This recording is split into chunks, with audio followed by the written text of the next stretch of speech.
बोलो गणेश भगवान की जय, बोलो कार्तिक भगवान की जय, शंकर भगवान की जय, पार्वती माता की जय।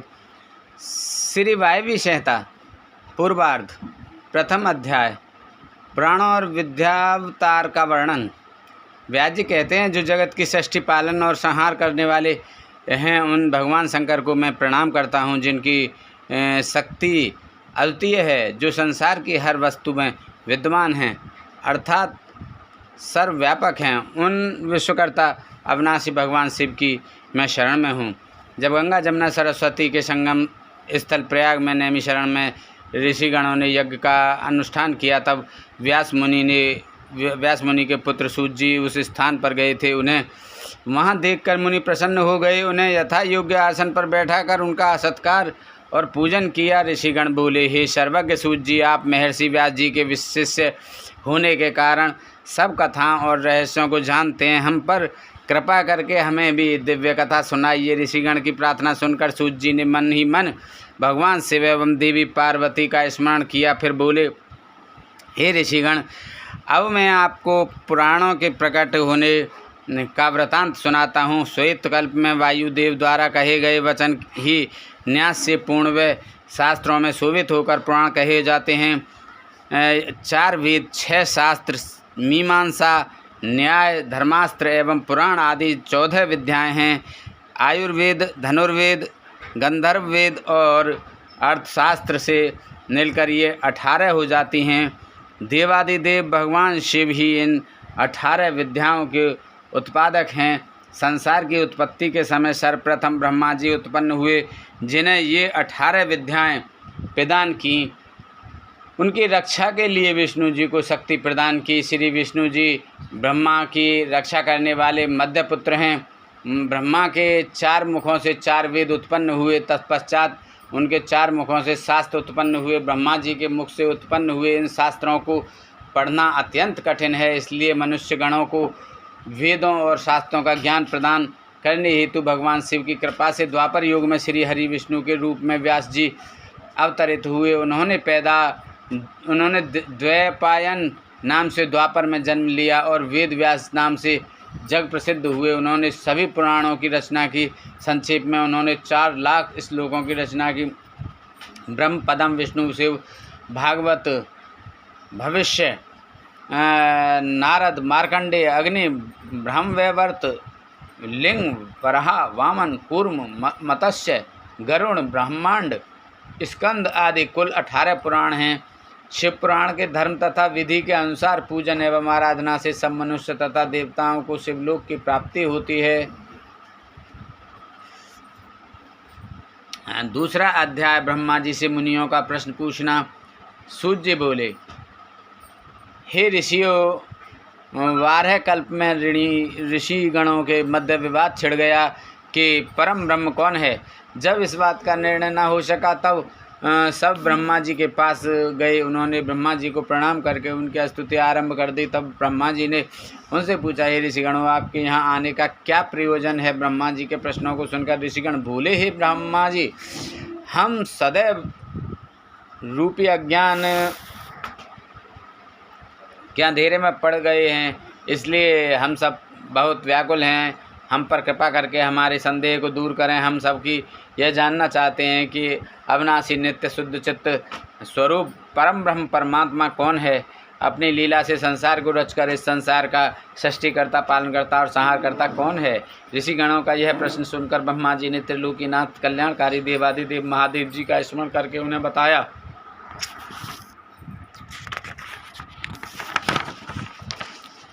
तीसरा अध्याय नैमिषारण्य कथा।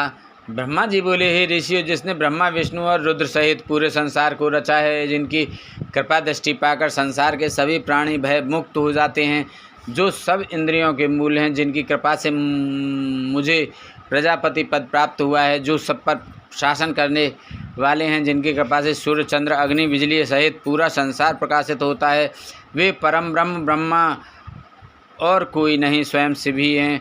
इनकी अनंत महिमा को कोई नहीं जान सकता। त्रिलोकीनाथ कल्याणकारी भगवान शिव ही निपुण, उदार, गंभीर, माधुर्य मकरंद से सभी प्राणियों के स्वामी और अद्भुत लीला करने वाले हैं। उन्होंने ही इस संसार का उत्पन्न किया है।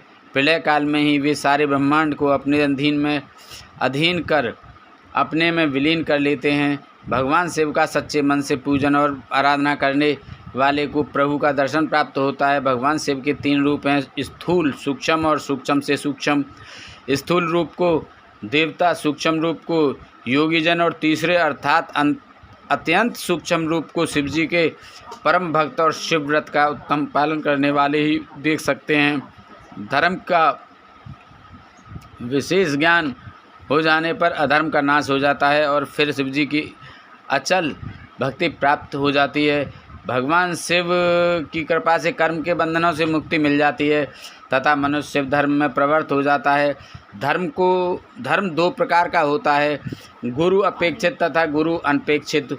गुरु अपेक्षित धर्म द्वारा ही शिव धर्म में प्रवृत्त होकर शिव ज्ञान की प्राप्ति होती है और मनुष्य सांसारिक मोह माया को त्याग कर भाव साधन में लग जाता है। तत्पश्चात ज्ञान और ध्यान से युक्त होकर मनुष्य योग में प्रवृत्त हो जाता है।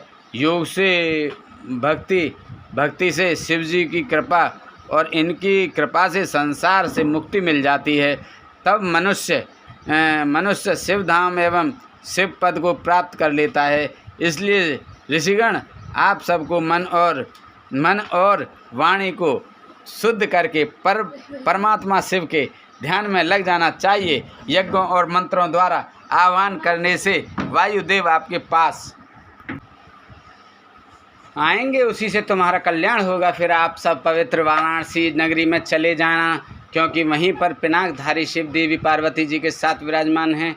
इस समय मैं मनोमय चक्र को छोड़ रहा हूँ। इस चक्र को नेमी जहाँ टूटे उसी स्थान पर आप महायज्ञ आरंभ करना। यह कहकर ब्रह्मा जी ने शिव जी का स्मरण करते हुए सूर्य के समान चमकते दिव्य अलौकिक चक्र को फेंक दिया। सब ऋषियों ने ब्रह्मा जी को प्रणाम कर चक्र के पीछे चलना आरंभ कर दिया। वह चक्र बहुत दूर चलकर एक बड़ी शिला से टकराया और उसकी नेमी टूट गई। तब वही स्थान नैमिषारण्य नाम से विख्यात हुआ। ऋषिगणों ने उसी स्थान पर महायज्ञ करने की दीक्षा ग्रहण की। एक समय की बात है, राजा पुरूरवा रानी उर्वशी के साथ विहार करता हुआ उस स्थान पर पहुंचा। पुरूरवा 18 समुद्र द्वीपों का स्वामी होते हुए भी उस भूमि को पाने के लिए ललचा गया। मोहित होकर वह उस भूमि को उनसे छीनने लगा। तब मुनिगण ने क्रोध में राजा पर कुशा का प्रहार किया और राजा को मार गिराया। इसी भूमिखंड पर ब्रह्मा जी ने षष्ठी की रचना की थी। इस भूमिखंड को पाकर ऋषिगण बहुत प्रसन्न और आनंदित हुए। 4था अध्याय, वायु आगमन। सूर्य जी बोले, ऋषिगण, उन भाग्यशाली ऋषियों ने नैमिषारण्य क्षेत्र में भगवान शिव को प्रसन्न करने के लिए 10,000 वर्ष तक यज्ञ किया। तब ब्रह्मा जी से प्रेरित होकर वायुदेव ने उन्हें दर्शन दिए। उन्हें अपने सामने पाकर ऋषिगण बहुत प्रसन्न हुए। ऋषिगण ने वायुदेव को उत्तम आसन देकर उनका बहुत आदर सत्कार किया। वायुदेव बोले, ऋषिगण, भगवान शिव की परम कृपा से आपका यज्ञ निर्बाध गति से चल रहा है। कोई राक्षस अथवा महादैत्य यज्ञ में विघ्न नहीं कर रहा है। फिर भी क्या आपको इस यज्ञ में कोई कष्ट हुआ है? आपने शास्त्र स्तोत्र से देवताओं और पितृकर्मों से पितरों को पूजकर यज्ञ को विधि विधान से पूर्ण कर लिया है। तब वायुदेव ने इन प्रश्नों का उत्तर देते हुए ऋषिगण बोले, हे वायुदेव, हमने अपने अज्ञान रूपी अंधकार को दूर करने के लिए ब्रह्मा जी की आराधना की थी।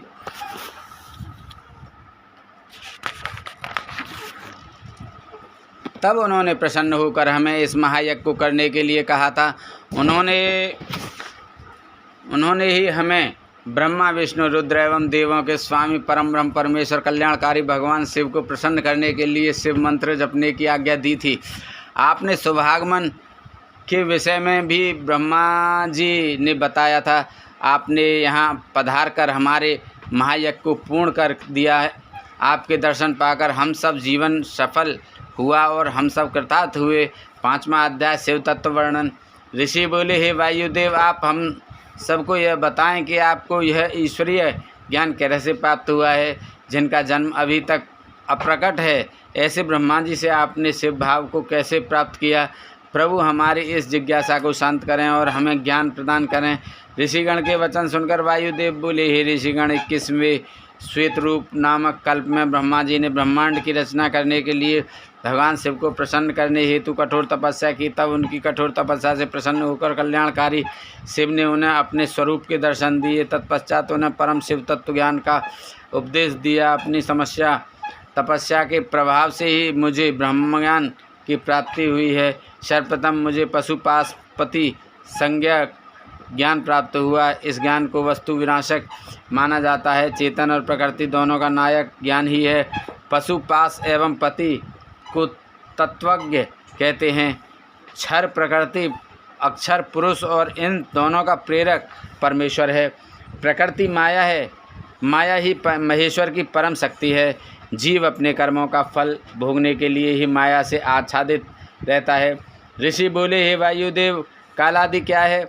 उसका कर्म व फल क्या है? भोग किसे कहते हैं और भोग के साधन क्या हैं? वायुदेव बोले, ऋषिगण, कला, विद्या, राग, काल और नियति का भोक्ता मनुष्य है। हमारा शरीर ही भोग का साधन है। जब शिव शक्ति की भावना प्रबल होती है तब मनुष्य शिव स्वरूप हो जाता है। विद्या ज्ञान बढ़ाती है, राग को कला बढ़ाती है, सुख दुख से मोहित होकर आत्मा सत्व, रज और तम गुणों को भोगती है।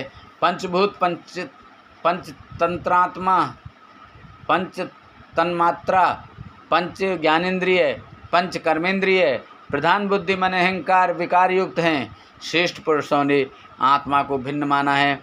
मनुष्य अपने कर्मों का ही फल भोगता है। ईश्वर सर्वज्ञ और अगोचर है, वह ही अंतर्यामी कहलाता है। शरीर तो दुखों की खान है, वह नश्वर है और नष्ट हो जाता है। संसार में आकर वह जन्म मरण के चक्र में घूमता रहता है। आत्मा कभी नहीं मरती, वह अमर है। आत्मा एक के बाद दूसरा शरीर धारण कर लेती है। जीवात्मा ज्ञानहीन होने के कारण सुख दुख भोगने के लिए स्वर्ग और नरक में जाती है। 6वां अध्याय, शिव तत्व ज्ञान वर्णन। ऋषि बोले, हे वायुदेव, पशु और पश के स्वामी कौन हैं? तब ऋषिगणों का प्रश्न सुनकर वायुदेव बोले, हे ऋषियों, पशु और पाश के निवारक परमेश्वर हैं। परमेश्वर सर्वव्यापक हैं, उसने ही संसार का निर्माण किया है। ईश्वर के प्रेरणा से ही जीव संसार में जन्म लेता है। परमात्मा ही सबका करता है। जिस प्रकार अंधे मनुष्य को कुछ दिखाई नहीं देता, उसी प्रकार मनुष्य भी परमेश्वर को नहीं देख पाता। पशु एवं पाश को जब ज्ञान प्राप्त होता है तो ब्रह्मज्ञानियों को मुक्ति मिल जाती है। परमेश्वर महाज्ञानी और मायावी हैं, वे सारे संसार को अपने अधीन कर लेते हैं। वही संसार की सृष्टि, पालन और संहार करने वाले हैं। त्रिलोकीनाथ देवादिदेव भगवान शिव ही परमेश्वर हैं। उन्होंने ही आकाश और पृथ्वी की रचना की है। उन्होंने ही सभी जीवों एवं देवताओं को रचा है। अतः वे ही पुराण पुरुष हैं। अपनी अपार अलौकिक शक्ति से उन्होंने पूरे त्रिलोक की रचना की है और उसका पालन करते हैं तथा समय आने पर इसका विनाश भी स्वयं कर देते हैं। संसार रूपी वृक्ष के 2 पत्ते हैं, जीवात्मा और परमात्मा। जीवात्मा अपने कर्म के फल को भोगती है और परमात्मा उसका लेखा जोखा रखते हैं। परमात्मा का प्रकाश एवं तेज चारों ओर फैला हुआ है। गुहोपनिषद के अनुसार परम ब्रह्म को जानने वाला मनुष्य जन्म मरण के बंधनों से मुक्त हो जाता है। इसलिए सदाशिव की भक्ति कर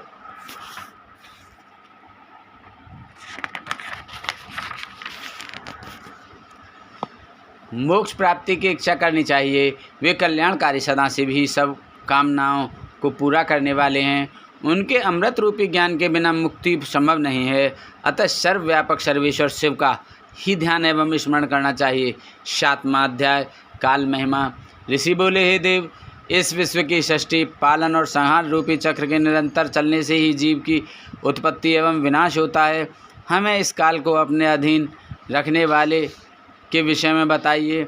तब ऋषिगणों के प्रश्न का उत्तर देते हुए वायुदेव बोले, हे मुनियों, जिस काल के विषय में आप जानना चाहते हैं वह भगवान शिव का ही तेज और दिव्य रूप है। काल को कालात्मा नाम से भी जाना जाता है। इस चराचर जगत में कोई भी काल के सामने रुकावट नहीं डाल सकता। त्रिलोकीनाथ कल्याणकारी भगवान शिव की अशांत शक्ति ही इस कालात्मा में कार्य कर रही है।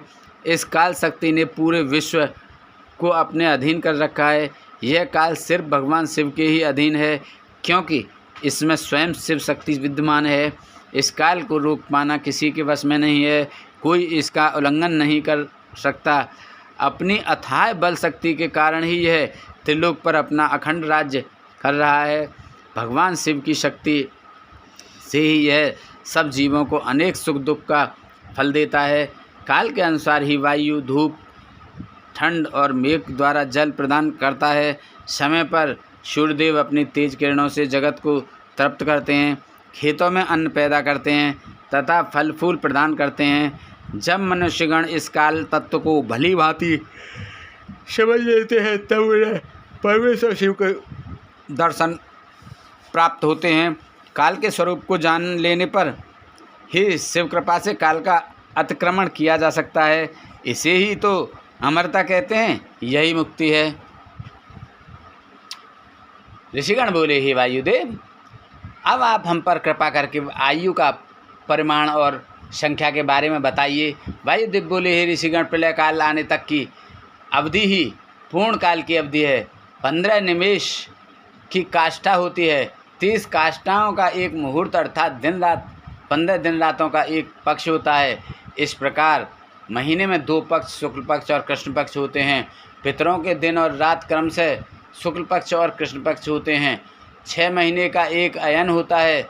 2 अयन पूरे होने पर 1 वर्ष पूरा हो जाता है। मनुष्यों का 1 वर्ष देवताओं के 1 दिन और रात के बराबर होता है। मनुष्यों की 1 अयन के दक्षिण होने पर दक्षिणायन अर्थात देवताओं की रात और उत्तर होने पर उत्तरायण अर्थात देवताओं का दिन होता है। इस प्रकार मनुष्यों के 308 वर्ष पूरे होने पर देवताओं का 1 वर्ष पूरा होता है। देवताओं के वर्षों से युगों की गणना होती है। सतयुग, त्रेता, द्वापर और कलयुग नामक 4 युग कहे जाते हैं। इसमें सतयुग देवताओं के 4 सहस्त्र वर्षों का होता है, जिसमें 400 वर्ष संध्या और 400 वर्ष संध्यांश के होते हैं। त्रेता युग में 30,000 वर्ष, द्वापर में 2,000 वर्ष और कलयुग में 1,000 वर्ष होते हैं। चारों युगों के 1,000 वर्ष बीतने पर एक कल्प पूरा होता है। 71 चतुर्युगी का एक मनवंतर होता है। ब्रह्मा जी का एक दिन एक कल्प के बराबर होता है। 8,000 वर्षों का एक वर्ष और 8,000 वर्षों का एक युग होता है। हजारों वर्षों का एक सवन बनता है। ब्रह्मा जी की आयु 30,000 सवन का समय बीतने पर पूरी हो जाएगी। इस प्रकार ब्रह्मा जी की पूरी आयु श्री हरि विष्णु के 1 दिन के बराबर है। श्री हरि विष्णु की आयु रुद्र के 1 दिन के बराबर मानी गई है। रुद्र की आयु पूरी होने पर ही काल की गणना पूरी होती है। त्रिलोकीनाथ भगवान शिव की कृपा से ही 5,40,000 वर्षों की उनकी आयु में षष्ठी का आरंभ से अंत हो जाता है। परंतु भगवान शिव अविनाशी हैं, काल उनको अपने वश में नहीं कर सकता। ईश्वर का एक दिन षष्ठी की उत्पत्ति तथा रात उसका संहार होती है।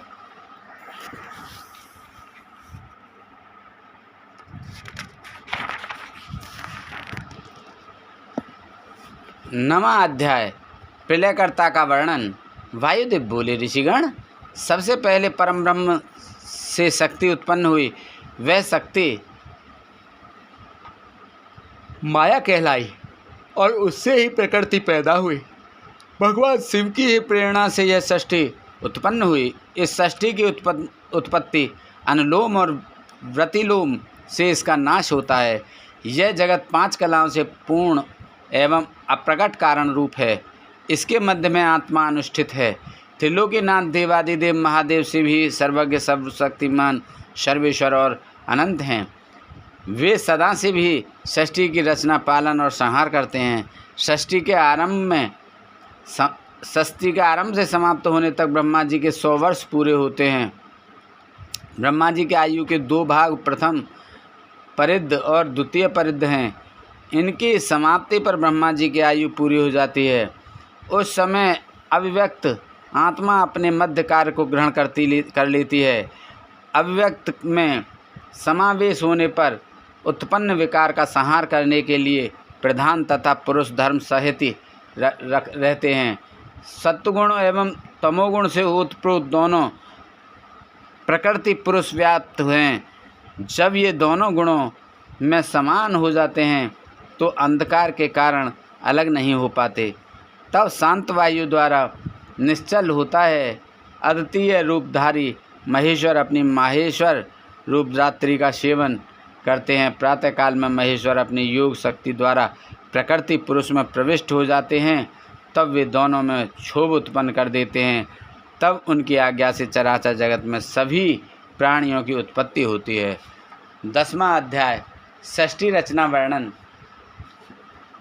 सर्वप्रथम ईश्वर की प्रेरणा से पुरुष रूप में अधिष्ठित अभिव्यक्त बुद्धि व विकार उत्पन्न हुए। उसके पश्चात स्वरूप रुद्र, विष्णु और ब्रह्मा नामक 3 देवताओं की उत्पत्ति हुई। इनका मुख्य कार्य सृष्टि का सृजन संहार है। ये ईश्वरत्व युक्त हैं। एक कल्प समाप्त होने पर जब दूसरा कल्प आरंभ हुआ तब सर्वेश्वर शिव ने सबको सृष्टि के कार्य सौंपे। ये तीनों देवता एक दूसरे से पैदा होकर एक दूसरे को धारण करते हैं। ब्रह्मा, विष्णु और रुद्र एक दूसरे का अनुसरण एवं प्रशंसा करते हैं। प्रधान से प्रथम वृद्धि, ख्याति, बुद्धि एवं महत्व पैदा हुए। क्षोभ से 3 प्रकार के अहंकार उत्पन्न हुए। अहंकार से 5 महाभूत तन्मात्रा इंद्रियां पैदा हुई। सत्वगुण से सात्विक तत्व की उत्पत्ति हुई। तमोगुण अहंकार 5 महाभूत पंचतंत्रात्मात्रा से उत्पन्न 11वां मन गुण से 2 प्रकार का होता है। प्राणियों में 2 प्रकार के गुण होते हैं। समस्त प्राणियों में आदिभूत होता है, उससे आकाश व आकाश से स्पर्श गुण की उत्पत्ति होती है। स्पर्श गुण से वायु, वायु से रूप गुण, रूप से तेज, तेज से रस गुण, रस से गंध गुण व गंध से पृथ्वी की उत्पत्ति होती है। फिर इन 5 महाभूतों से सारा संसार निर्मित होता है।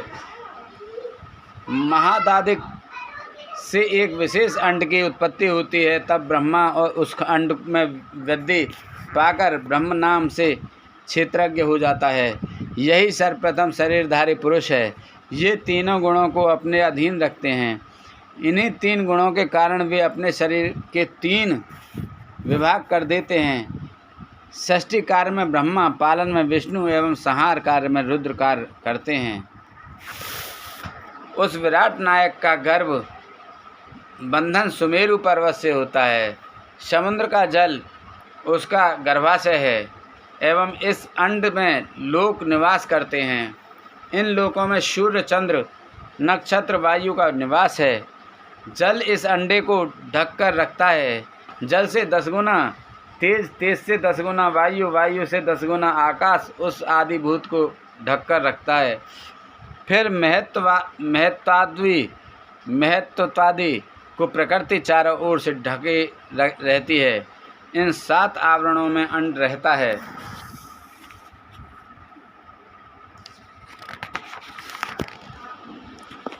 इस प्रकार से 8 प्रकृतियाँ हैं।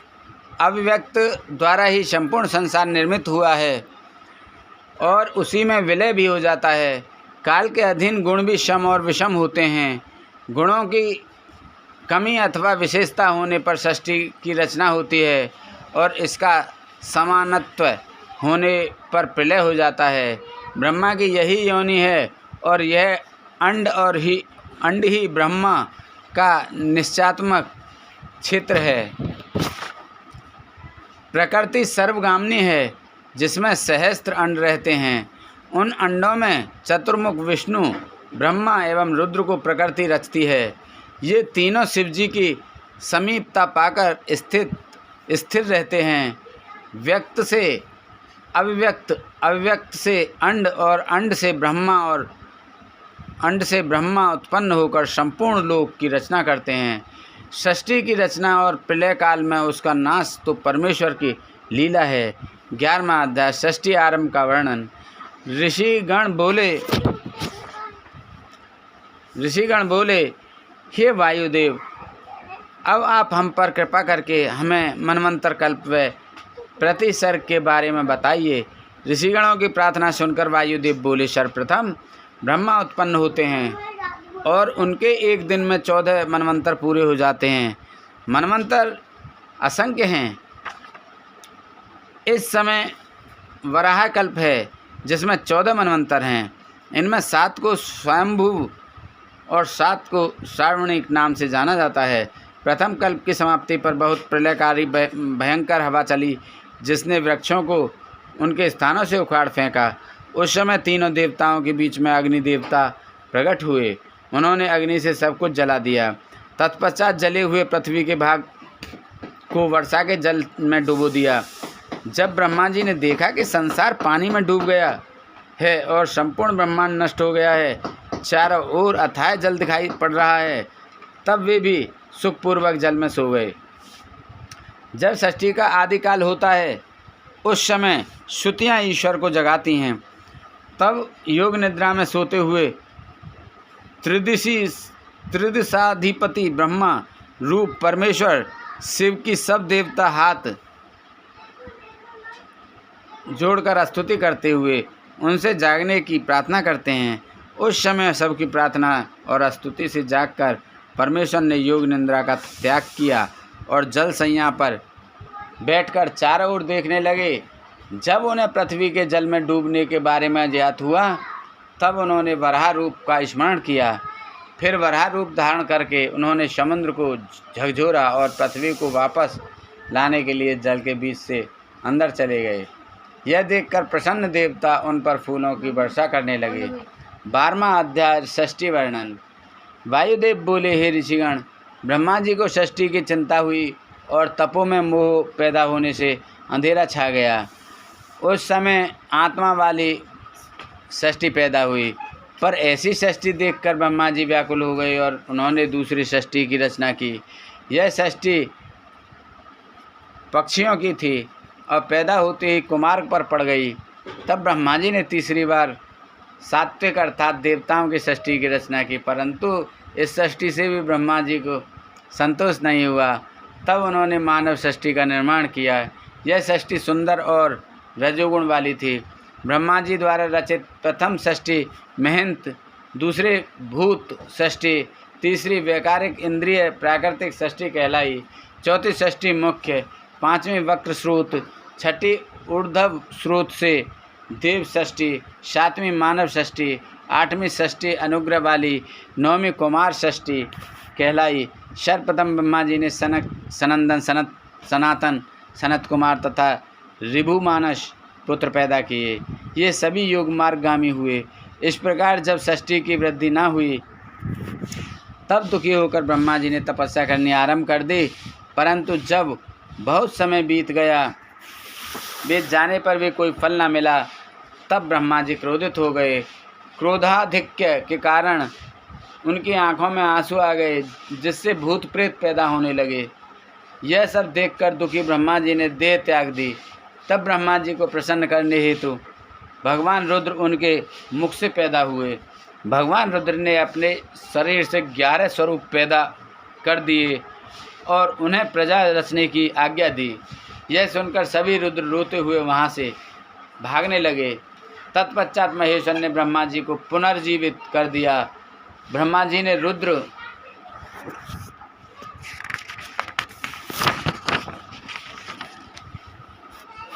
से प्रश्न पूछा कि आप कौन हैं?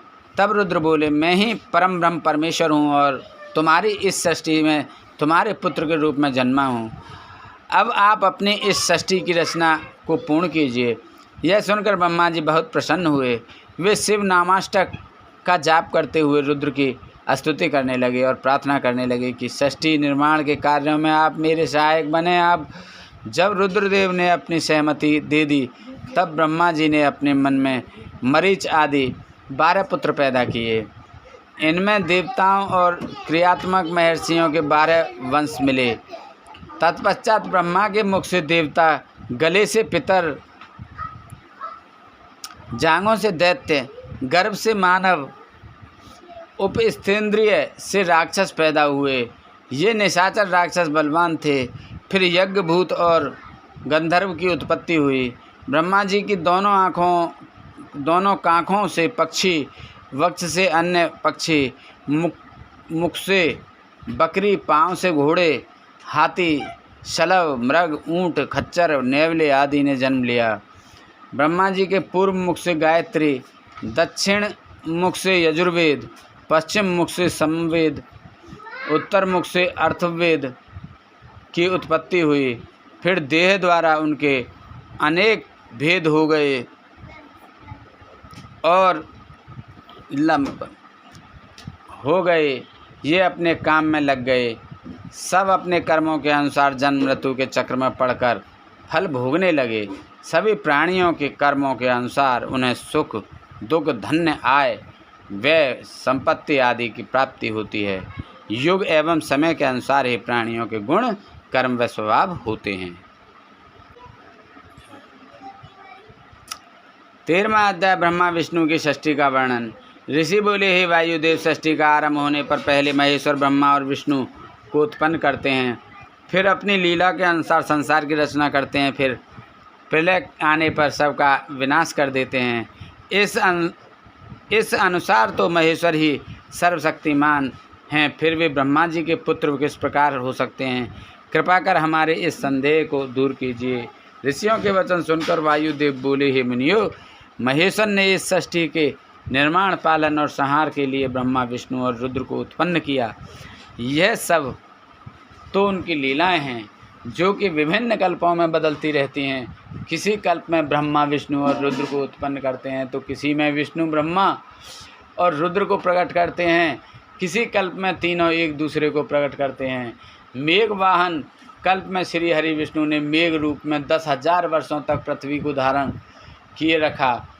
तब प्रसन्न होकर महेश्वर ने विष्णु जी को अव्यय शक्ति प्रदान की। यह देखकर ब्रह्मा जी के मन में ईर्ष्या उत्पन्न हो गई। उन्होंने विष्णु जी को वहाँ से भेज दिया और स्वयं भगवान महेश्वर की शरण में पहुँच गए।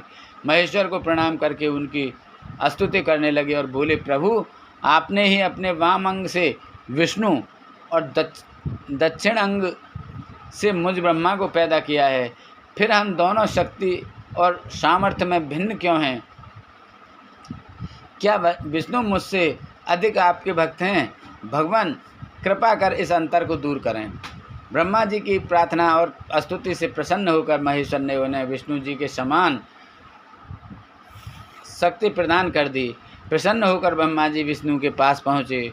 उस समय विष्णु जी क्षीर सागर में योग निद्रा में शयन कर रहे थे। ब्रह्मा जी ने उन्हें योग निद्रा से जगाने का बहुत प्रयत्न किया, परंतु वे ना जगे। तब क्रोधित होकर ब्रह्मा जी विष्णु जी की सैया में चढ़कर उन्हें अपनी छाती से लगाने लगे। उसी समय विष्णु जी वहाँ से अंतर्ध्यान हो गए। जब लक्ष्मी जी को विष्णु जी कहीं ना दिखाई दिए तो वे भी अंतर्ध्यान हो गईं। तब ब्रह्मा जी की भक्तियों के मध्य से विष्णु जी प्रकट हो गए और फिर उनमें द्वंद्व युद्ध होने लगा। यह सब भगवान शिव भी बिना प्रकट हुए देखने लगे, परंतु जब ब्रह्मा विष्णु का युद्ध किसी भी तरह समाप्त नहीं हुआ तब वे उन दोनों के मध्य प्रकट हो गए। शिव जी की कृपा से उन दोनों के क्रोध का निवारण हो गया। 14वां अध्याय रुद्र की उत्पत्ति। वायुदेव बोले, हे ऋषिगण, जब ब्रह्मा जी के विभिन्न कल्पों में यह देखा कि मेरे द्वारा रचित सृष्टि का विकास नहीं हो रहा है, अर्थात वह बढ़ नहीं रही है, तब वे बहुत दुखी हुए। तब उनका दुख मिटाने के लिए महेश्वर की इच्छा से काल स्वरूप रुद्र भगवान ब्रह्मा के पुत्र के रूप में जन्मे। ब्रह्मा जी की प्रार्थना पर उन्होंने ब्रह्मा जी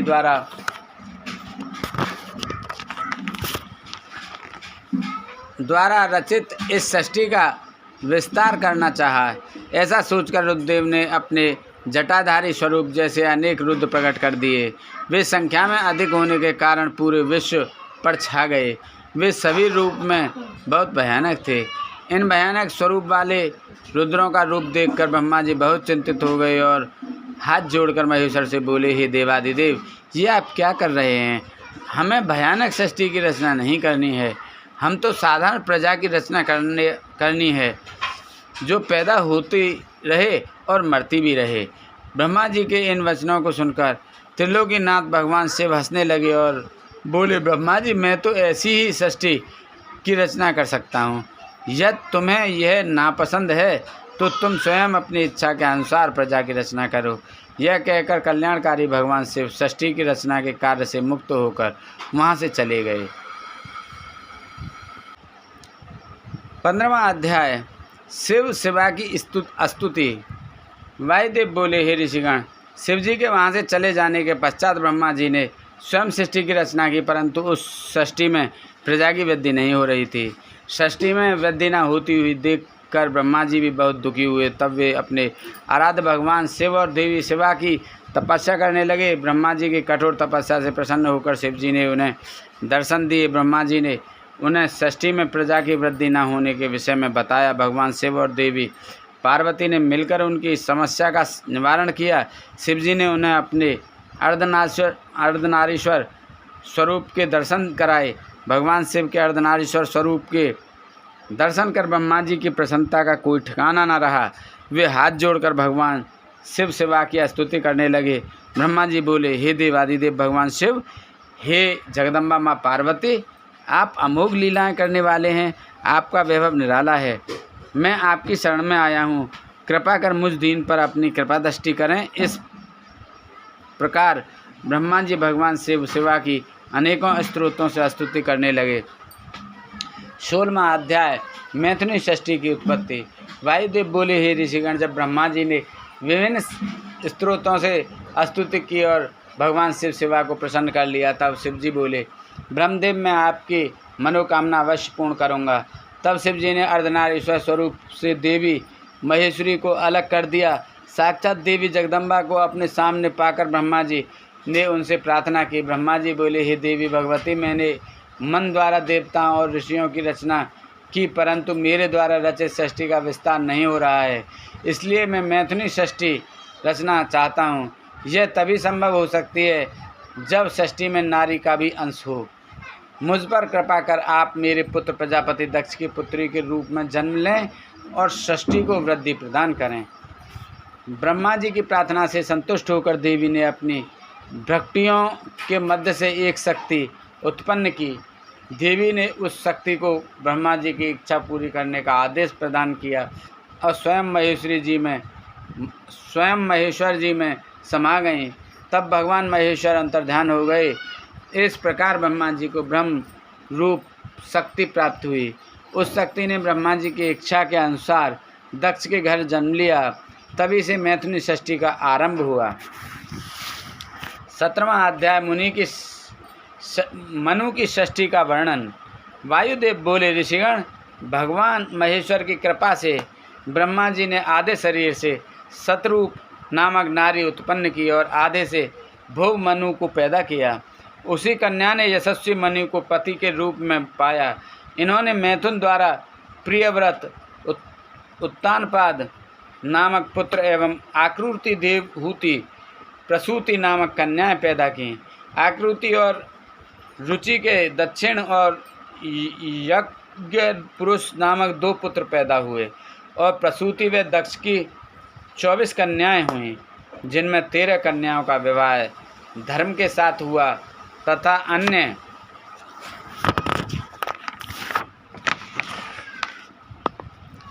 का विवाह दशा, भृगु, मरीच, अंगिरा, पुलक, पुलय, कृत, पुलस्त्य, अत्रि, वशिष्ठ एवं अग्नि के साथ हुआ।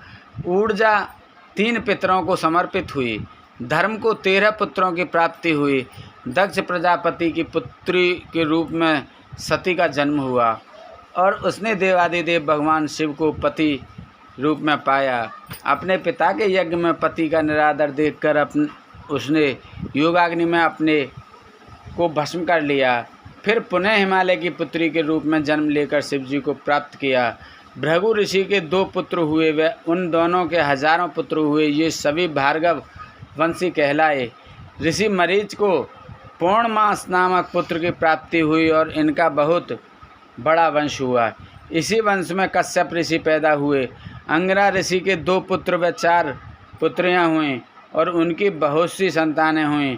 पुलस्त के अग्निपुत्र पैदा हुए और इसी वंश की संतानें पौलस्त्य कहलाईं। इसी प्रकार कर्दम, वालखिल्य, अत्रि एवं मुनि वशिष्ठ के सैकड़ों अरब संख्या में संतानें हुईं। ब्रह्मा जी के मानस पुत्र रुद्र के पुत्र अग्नि को पवमान शुचि पुत्र हुए और उनके 49 पुत्र हुए। ये नित्य नैमित्तिक एवं काम्य होने के कारण रुद्रपरायण हैं, इसलिए अग्नि में होम की गई वस्तु रुद्रदेव को प्राप्त होती है। पितृवंश के वसंत आदि 6 ऋषि पितरों के स्थान हैं। अग्नि ईश्वंत, अज्जवान और यज्जवान बरहिस्सत हैं। स्वधा से मैना नामक पुत्री हुई, जिसका विवाह गिरिराज हिमालय से हुआ। उनके मैनाक और क्रौच नामक 2 पुत्र एवं उमा एवं पतित पावनी गंगा नामक 2 पुत्रियां हुईं। भगवान रुद्र के शाप से चाक्षुष मनवंतर में दक्ष प्रजापति इनके पुत्र हुए। इस प्रकार मैंने धर्म आदि के वंश का वर्णन आपसे संक्षेप में किया। 18वां अध्याय दक्ष का शाप। वायुदेव बोले, हे ऋषिगण, एक बार की बात है, सभी देवता और ऋषि मुनि भगवान शिव के दर्शन के लिए कैलाश पर्वत पर गए। उस समय देवादिदेव महादेव जी देवी सती के साथ सिंहासन पर विराजमान थे। उसी समय दक्ष भी अपनी पुत्री से मिलने के लिए कैलाश पर्वत पर पहुँचे, परंतु देवी सती को अपने पिता के आगमन का ध्यान नहीं रहा। इसी कारण दक्ष क्रोधित हो उठे और उन्होंने महायज्ञ में अपनी पुत्री सती और भगवान शिव को आमंत्रित नहीं किया। देव ऋषि नारद घूमते घूमते कैलाश पर पहुँचे और देवी सती को उनके पिता के यज्ञ के विषय में बताया। उन्होंने देवी सती को यह भी कहा कि दक्ष ने इस यज्ञ में सभी ऋषि मुनियों एवं देवताओं को आमंत्रित किया, परंतु आपको और भगवान शिव को नहीं बुलाया है। यह सुनकर देवी सती को बहुत दुख हुआ। उन्होंने भगवान शिव से अपने पिता द्वारा किए जा रहे यज्ञ में जाने की आज्ञा मांगी। शिव ने सती को बहुत समझाया कि बिना बुलाए उनका अपने पिता के घर जाना भी व्यवहार की दृष्टि से उचित नहीं है, लेकिन सती ने तो वहां जाना ठान लिया था। वह शिव का अपमान करने के लिए अपने पिता को भी दंडित करना चाहती थीं। तब वे अपने पति की आज्ञा लेकर नंदी पर सवार होकर अपने पिता के यज्ञ में पहुँची। यज्ञ में सती को देखकर उसके पिता को बहुत क्रोध आया। सती बोली, हे पिताजी, मैं आपकी कन्या हूँ, आपने मुझे यज्ञ में क्यों नहीं बुलाया? मेरे पति शिव तो सबके स्वामी हैं। यह चराचर जगत उन्हीं के अनुकंपा से चलता है। उन्हीं तो आपने पूछा भी नहीं। आपने उनका अपमान करके अच्छा नहीं किया। देवी सती के वचन सुनकर दक्ष अत्यंत क्रोधित होकर बोले, मेरी अन्य सभी कन्याएं व उनके पति सुपात्र एवं पूजनीय हैं। सब देवता तथा ऋषि मुनि भी पूजनीय हैं, इसलिए वे सब यज्ञ में आमंत्रित किए गए हैं, परंतु तुम और तुम्हारा पति इस यज्ञ में आने योग्य नहीं हो। अपने पिता के ऐसे वचन सुनकर सती को बहुत दुख हुआ और वे बोली, शिव निंदा सुनना, शिव द्रोह करना है, मैं अपने पति की निंदा नहीं सुन सकती। यह कहकर उन्होंने योगाग्नि में अपने शरीर को भस्म कर दिया। उधर जब शिव जी को पता चला कि उनकी पत्नी का यज्ञ में अपमान हुआ है, तब उन्होंने दक्ष को शाप दे दिया। उसी शाप के फलस्वरूप चाक्षुष मनवंतर में दक्ष प्रचेता के पुत्र के रूप में जन्मे और दक्ष के अन्य जमाता वैवस्वत मनवंतर में भी वरुण देहधारी के रूप में पैदा हुए।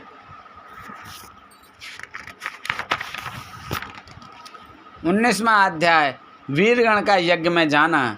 ऋषिगण बोले, हे वायुदेव, प्रजापति दक्ष तो धर्म के कार्य में लगकर महायज्ञ कर रहे थे, फिर भगवान शिव ने उनका यज्ञ क्यों भंग किया? कृपा कर इस कथा को बताइए। तब ऋषिगणों की जिज्ञासा शांत करने के लिए वायुदेव बोले, हे ऋषिगणों, गिरिराज हिमालय की तपस्या के फलस्वरूप देवी जगदम्बा ने उनके घर में जन्म लिया और भी पार्वती का विवाह भगवान शिव से हो गया। प्रजापति दक्ष ने अश्वमेध यज्ञ का आयोजन किया। उस यज्ञ में वसु, मरुदगण, अश्विनी कुमार, पितर, आदित्य, विष्णु आदि सभी देवता एवं ऋषि मुनियों को आमंत्रित किया, परंतु भगवान शिव को नहीं बुलाया। जब परम शिव भक्त दधीची ने उस यज्ञ में शिवजी को उपस्थित नहीं देखा, तब उन्हें ज्ञात हुआ कि शिवजी को निमंत्रित नहीं किया गया है। वे क्रोधित होकर बोले, इस यज्ञ में जगत के स्वामी भगवान शिव को क्यों आमंत्रित नहीं किया गया? वे पूजनीयों के भी पूजनीय हैं, फिर तुम उनका पूजन क्यों नहीं कर रहे हो? दधीची ऋषि के इन वचनों को सुनकर दक्ष बोले, हे ब्रह्म ऋषि, यहाँ 11 रुद्र तो उपस्थित हैं और अन्य रुद्रों को हम नहीं जानते। इसी यज्ञ के अधिष्ठा श्री हरि विष्णु हैं। तब क्रोधित दधीची यज्ञ को छोड़कर चले गए। उधर भगवान शिव ने यह जानकर कि उनकी प्राण वल्लभा का यज्ञ में अपमान हो रहा है, वीरभद्र नामक गण को उत्पन्न किया। वीरभद्र हाथ जोड़कर शिव जी को प्रणाम करके उनकी स्तुति करते हुए बोला, हे देवादिदेव, मेरे लिए क्या आज्ञा है? भगवान शिव ने उसे आदेश देते हुए कहा, हे वीरभद्र, तुम अपने योद्धाओं के साथ प्रजापति दक्ष के यज्ञ में जाओ और यज्ञ का विध्वंस कर दो, फिर दक्ष को भी नष्ट कर देना। देवादिदेव की यह आज्ञा पाकर वीरभद्र ने अपने शरीर से हजारों करोड़ों गण उत्पन्न किए। फिर आनंदपूर्वक यज्ञ का विध्वंस करने के लिए सेना सहित चल पड़ा। 20वां अध्याय दक्ष यज्ञ का वर्णन। वायुदेव बोले, हे ऋषिगण, वीरभद्र अपने गणों के साथ प्रजापति दक्ष के यज्ञ में पहुंच गए। उस समय वेद मंत्रों के घोष से पूरा यज्ञ मंडप गूंज रहा था। वहां पहुंचकर वीरभद्र ने सिंह गर्जना की। वीरभद्र की इस भीषण गर्जना से हाहाकार मच गया। देवता एवं ऋषि मुनि अपनी प्राण रक्षा के लिए इधर उधर भागने लगे। सारी भीड़ तितर बितर हो गई, परंतु दक्ष पूर्वतः ही यज्ञ में बैठा रहा। वीरभद्र जब प्रजापति दक्ष के सामने पहुंचा तो वह क्रोध भरे स्वर में बोले, तुम कौन हो और यहाँ पर क्यों आए हो? यहाँ से शीघ्र ही चले जाओ, अन्यथा अच्छा नहीं होगा। प्रजापति दक्ष के वचन सुनकर वीरभद्र बोला, ये मूर्ख दक्ष, तुम्हें अत्यधिक विद्वान मानते हैं। तुम वेद शास्त्र के ज्ञाता हो, लेकिन मुझे तो ऐसा नहीं लगता। मुझे तो तुम अहंकार का मूर्त रूप दिखाई दे रहे हो।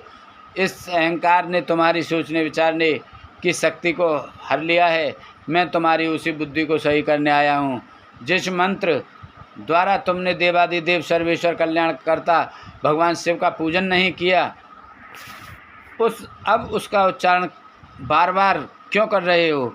फिर वह फुफकारता हुआ विष्णु जी एवं अन्य देवताओं की ओर मुख करके बोला, क्या तुम देवताओं की भी मति मारी गई है, या तुम्हें भी अपने बल का अभिमान हो गया है, जो त्रिलोकीनाथ भगवान शिव का अनादर देखकर भी चुपचाप मूर्ख दर्शक बने खड़े हो? दक्ष के समझाने के जगह तुम भी उसकी हाँ में हाँ मिला रहे हो। यहाँ मैं तुम्हारा घमंड नष्ट करने के लिए आया हूँ। यह कहकर वीरभद्र ने अपनी आँखों से अग्नि प्रकट की, जिससे यज्ञ मंडप जलने लगा। उसने वहाँ उपस्थित सभी यज्ञकर्ताओं को रस्सी से बांध दिया। यज्ञ पात्र तोड़ डाले। वीरभद्र के अन्य गण देवताओं को मारने लगे और यज्ञ भूमि में उपद्रव करने लगे। उन्होंने पूरा यज्ञ तहस नहस कर दिया। सभी अपनी प्राण रक्षा के लिए इधर उधर भागने लगे।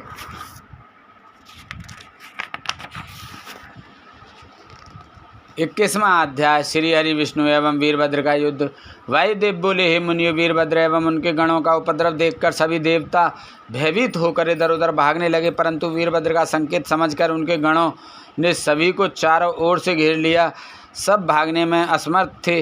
वीरभद्र हाथों में त्रिशूल लेकर सब देवताओं पर प्रहार कर रहे थे। वीरभद्र ने सरस्वती की नासिका, अत्ति का हाथ, अग्नि की बाहु, भगदेव की आँखें, पूषा के दांत तोड़कर घायल कर दिया। इस प्रकार का दृश्य देखकर सभी भयभीत थे। दक्ष ने श्री हरि विष्णु से यज्ञ की रक्षा करने की प्रार्थना की। तब भगवान विष्णु वीरभद्र के साथ युद्ध करने के लिए आगे आए। तभी वीरभद्र के सामने एक दिव्य रथ आ गया। उसी समय शंख बजने लगे। युद्ध का आरंभ होने पर सब देवता एवं ऋषिगण वहाँ वीरभद्र और श्री हरि विष्णु का युद्ध देखने लगे। श्री हरि ने शार्ग धनुष पर बाण चढ़ाकर वीरभद्र पर प्रहार किया तो वीरभद्र ने भी अपने धनुष पर टंकार की। दोनों ओर से भयानक बाण वर्षा होने लगी। वीरभद्र द्वारा चलाए गए एक एक भयानक तीर ने श्री हरि विष्णु को मूर्छित कर दिया। वे पृथ्वी पर गिर पड़े। कुछ देर पश्चात होश में आने पर वे पुनः युद्ध करने लगे। वीरभद्र ने विष्णु जी के सभी वारों को बेकार कर दिया। फिर विष्णु जी व उनके वाहन गरुड़ को भी घायल कर दिया। तब क्रोधित होकर विष्णु जी ने सुदर्शन चक्र उठा लिया और उसे वीरभद्र पर चलाया, परंतु शिव जी की कृपा से वह चल ही नहीं पाया। 22वां अध्याय देवताओं पर शिव कृपा। तत्पश्चात वीरभद्र के अन्य गणों ने भी सभी देवताओं को बंदी बना लिया। तब ब्रह्मा जी वीरभद्र से प्रार्थना करने लगे कि वे देवताओं को दंड न दें। तब वीरभद्र उन सब देवताओं को बांधकर शिव जी के पास ले गए। शिव जी के समक्ष पहुंचकर श्री विष्णु बोले, हे देवादिदेव, आप सत्वगुण, रजोगुण और तमोगुण के स्वामी हैं, सब विद्याओं के भंडार हैं और अभिमानियों के अभिमान का नाश करने वाले हैं। आप ही दुखियों के दुखों को दूर करने वाले हैं। ब्रह्मा जी बोले, हे कृपा निधान, आपके भक्त वीरभद्र ने दक्ष का यज्ञ पूरा तहस नहस कर दिया है। उसने अनेक देवताओं को घायल कर दिया है। वीरभद्र ने प्रजापति दक्ष को भी मार दिया है। प्रभु, हम सब हाथ जोड़कर आपकी शरण में आए हैं। हम सब पर कृपा करें, हमारे दुखों को दूर करें, हमारे अपराध को कृपा करके क्षमा करें। ब्रह्मा जी की इस प्रार्थना को सुनकर शिव जी ने उन पर कृपा की। शिव जी ने दक्ष के सिर पर बकरे का सिर लगाकर उसे पुनर्जीवित कर दिया। जीवित होने पर दक्ष शिव जी से क्षमा याचना करने लगा और उनकी स्तुति करने लगा। तत्पश्चात त्रिलोकीनाथ शिव की कृपा से सभी देवता के सारे घाव सही हो गए और जो देवगण मर गए थे वे पुनर्जीवित हो गए। सब देवता सर्वेश्वर शिव की महिमा का गान करते हुए वापस लौट गए। 23वां अध्याय मद्राचल पर निवास। वायुदेव बोले, हे ऋषिगण, एक बार की बात है, मद्राचल पर्वत ने शिव जी को प्रसन्न करने के लिए कठोर तपस्या की। प्रसन्न होकर भगवान शिव ने देवी पार्वती सहित वहां निवास किया। उस समय मद्राचल पर्वत अनेक मणियों से चमकता हुआ अनेक गुफाओं से शोभायमान हो रहा था। शिव जी पार्वती जी के साथ वहां अनेक लीलाएं रचने लगे। इस तरह बहुत समय बीत गया। दूसरी ओर संसार में प्रजा का विकास तेजी से हो रहा था। उसी समय शुंभ और निशुंभ नाम के दो दानवों ने ब्रह्मा जी की कठोर तपस्या करके उनसे अवध रहने का वर मांग लिया था। ब्रह्मा जी ने वर देते हुए कहा कि यदि तुम जगदम्बा के अंश से उत्पन्न कन्या को पाने की अभिलाषा करोगे तो निश्चय ही तुम्हारा विनाश हो जाएगा। तब उन्हें वर देकर ब्रह्मा जी अंतर्ध्यान हो गए। वरदान पाकर शुंभ निशुंभ बलवान होने के साथ साथ अभिमानी भी हो गए थे। उन्होंने देवताओं पर आक्रमण करके देवताओं को हरा दिया और इंद्र के स्वर्गासन पर अपना कब्जा कर लिया। दोनों ने धर्म का नाश करना शुरू कर दिया। पूरा संसार उनके अत्याचारों से दुखी हो रहा था। सब देवता दुखी होकर भगवान शिव की शरण में गए। तब शिव जी ने उन्हें आश्वासन देकर भेज दिया। इस कार्य को करने के लिए देवी पार्वती को क्रुद्ध करना आवश्यक था, इसलिए शिव जी ने स्त्रियों की बुराई करनी शुरू कर दी। तब क्रोधित होकर देवी बोली, हे स्वामी, आपको मेरा सांवला रंग नहीं सुहाता है, इसलिए आप ऐसी बातें कर रहे हैं। अब मैं जा रही हूँ और ब्रह्मा जी की तपस्या करूँगी। यह कहकर क्रोधित देवी पार्वती वहाँ से चली गईं। 24वां अध्याय काल का उत्पत्ति। वायुदेव बोले, इस प्रकार क्रोधित होकर देवी वहाँ से चली गईं। फिर वे अपने माता पिता से मिलने के लिए हिमालय पहुँची और फिर उनका आशीर्वाद लेकर तपस्या करने के लिए चली गईं। परम दिव्य और मनोरम स्थान देखकर वे तपस्या में बैठ गईं। वे प्रतिदिन स्नान करके धूप दीप आदि से पूजन करती और मन में ब्रह्मा जी का स्मरण करते हुए उनकी आराधना करनी आरंभ कर दी। एक दिन भगवती तपस्या में लीन थीं। उसी समय एक उग्र सिंह वहां आ गया, परंतु देवी के तेज के प्रभाव से वह आगे ना बढ़ सका। वह दिन रात मूर्ति बनकर वहीं देवी के सामने खड़ा रहा। उसे देखकर देवी ने सोचा कि यह सिंह हिंसक जानवरों से मेरी रक्षा करने के लिए यहाँ खड़ा है। देवी की कृपा दृष्टि से वह सिंह पापों से मुक्त हो गया और देवी की सेवा में लग गया। दूसरी ओर सभी देवता दैत्यों द्वारा किए जा रहे उपद्रवों से बहुत दुखी थे। बहुत दुखी होकर वे सभी देव ब्रह्मा जी की शरण में गए और उन्हें अपना दुखड़ा सुनाया। देवताओं को सहायता का आश्वासन देकर ब्रह्मा जी देवी के समक्ष पहुँचे। देवी कठोर तपस्या में लीन थीं। ब्रह्मा जी को इस प्रकार सामने पाकर देवी ने प्रणाम किया। तब ब्रह्मा जी बोले, हे भगवती, आप तो सबका कल्याण करने वाली तथा सभी तपस्याओं का फल देने वाली हैं, फिर आप इस तरह कठोर तपस्या क्यों कर रही हैं? ब्रह्मा जी के पूछे प्रश्न का उत्तर देते हुए देवी बोली, हे ब्रह्मा जी, सृष्टि के आरंभ में आप भगवान शिव से उत्पन्न हुए हैं, इसलिए आप मेरे पुत्र हैं। प्रजावृद्धि के लिए भगवान रुद्र आपके मस्तक से प्रकट हुए, इसलिए आप मेरे ससुर हैं। अपना दुख आपको बताकर मैं उससे मुक्त होना चाहती हूँ। मैं अपना काले रंग का शरीर त्याग कर गोरी बनना चाहती हूँ। तब ब्रह्मा जी ने कहा, हे देवी, जैसा आप चाहती हैं वैसा ही होगा।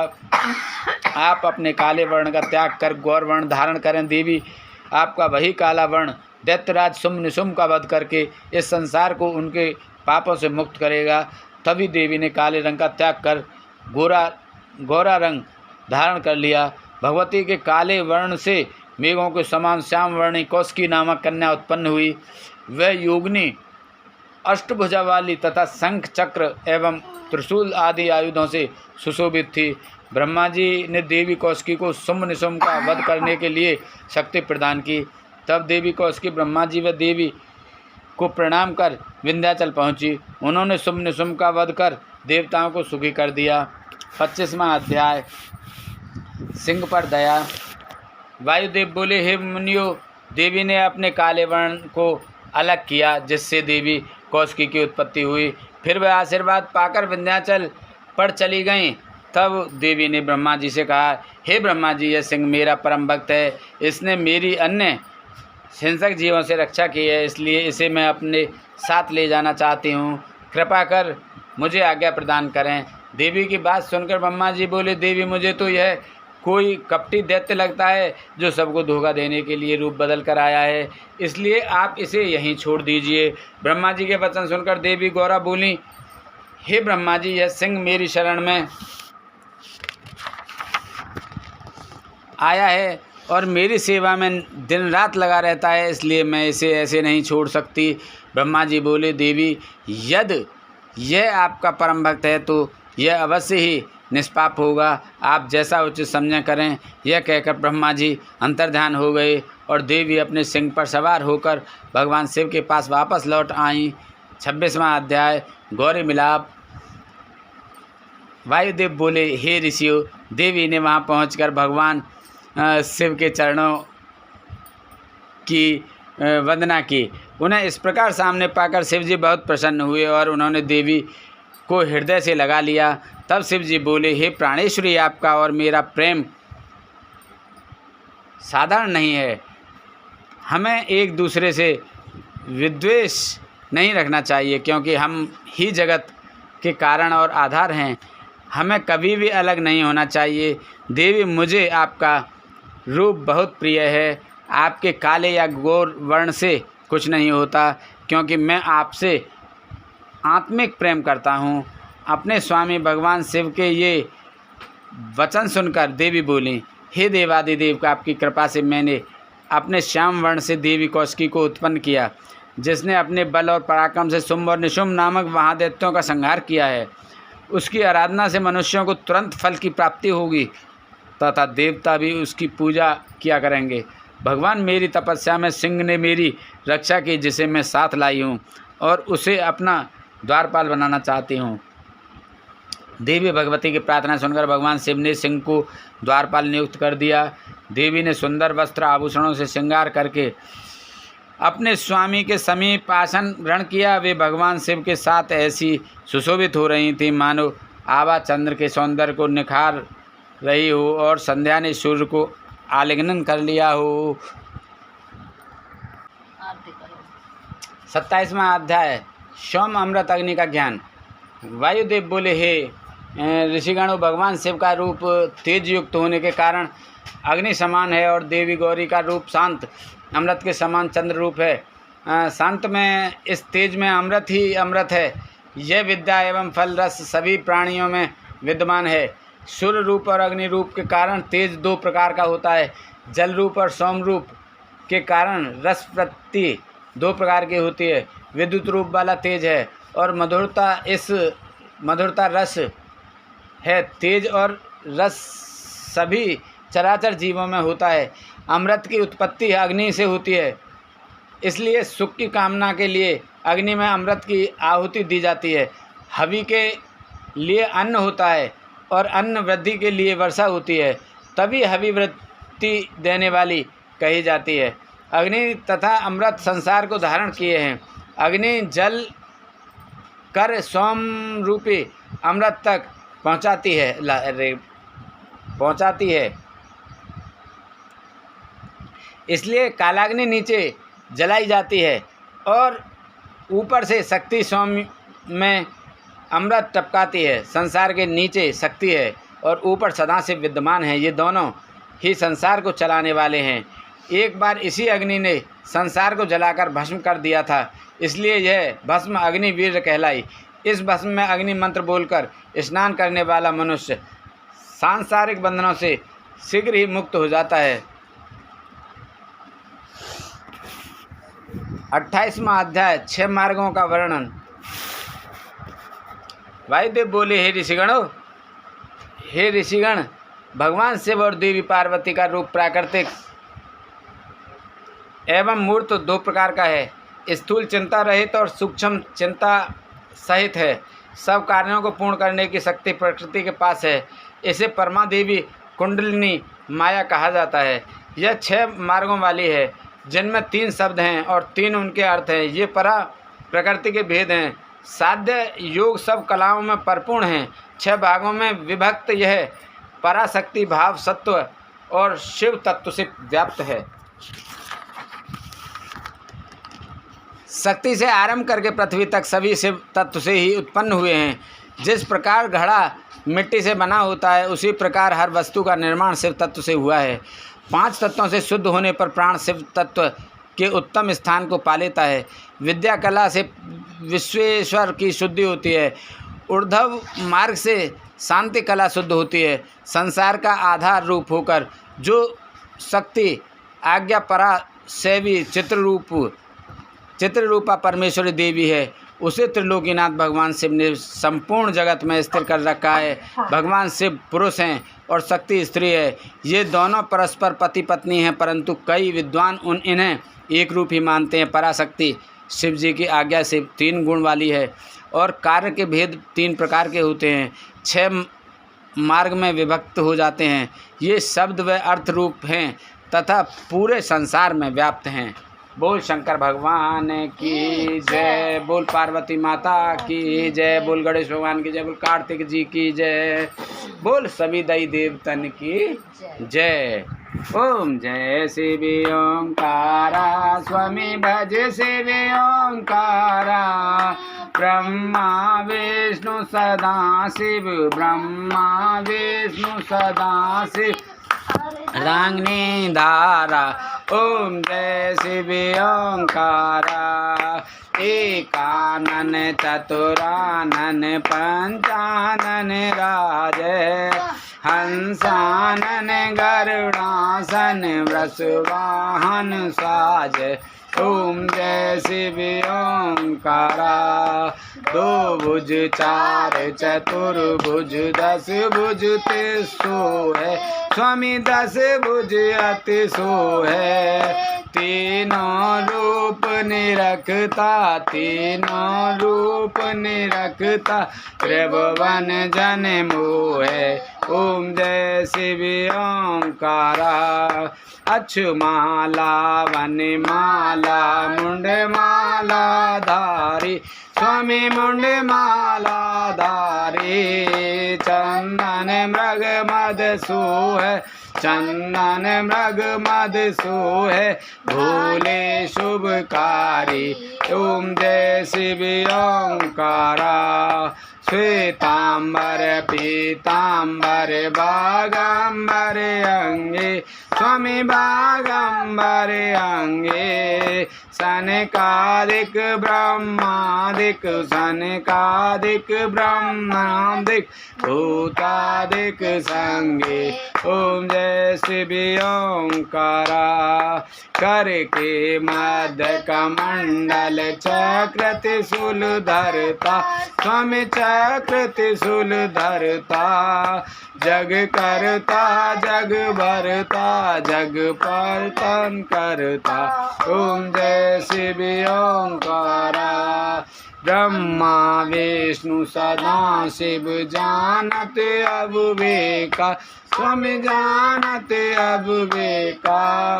प्रणवाक्षर में शोभित क्षर में शोभित ये तीनों एका ओम जय शिव ओंकारा। त्रिगुण स्वामी जी की आरती जो कोई नर गावे स्वामी प्रेम सहित गावे।